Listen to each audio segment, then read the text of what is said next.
बंटी कहाँ खो गया? काश मैं माँ की बात मान लेता। बंटी एक बंदर था जो अपने माँ बाप के साथ जंगल में रहता था। वो 3 भाई थे। बंटी सबसे छोटा था। जंगल के एक दरख्त पर उनका बसेरा था। वो तीनों शाम होते ही नदी के किनारे खेलने चले जाते। जंगल से कुछ फासले पर एक सड़क थी जो शहर की तरफ जाती थी। माँ ने बच्चों को खास नसीहत की कि इस तरफ का कभी रुख ना करें। सबसे बड़ा भाई समझदार था और माँ की बात मानता था, जबकि बंटी और मंझला भाई माँ की बातों पर ध्यान नहीं देते थे। एक दिन तीनों भाई नदी के किनारे खेल रहे थे। बड़ा भाई दरख्त से फल तोड़ने में मसरूफ था कि मंझले भाई ने सड़क की तरफ इशारा किया।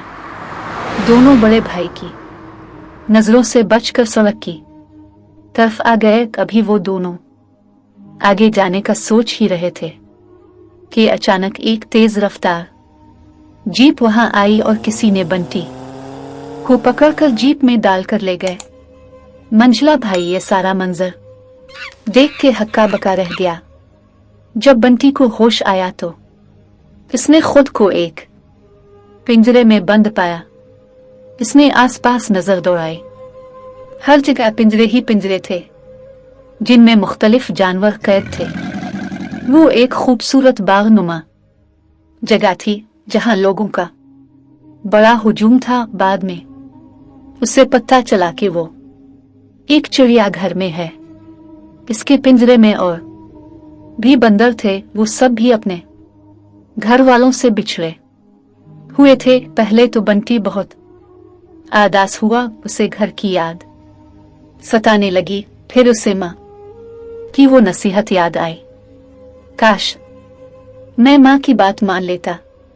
बाकी बंदरों ने उसे तसल्ली दी। कुछ ही हफ्तों में वो सब भूल गया और वो खुशी खुशी रहने लगा, क्योंकि इस की बाकी बंदरों से अच्छी दोस्ती हो गई। अब उसने इसी जगह को अपना घर मान लिया था।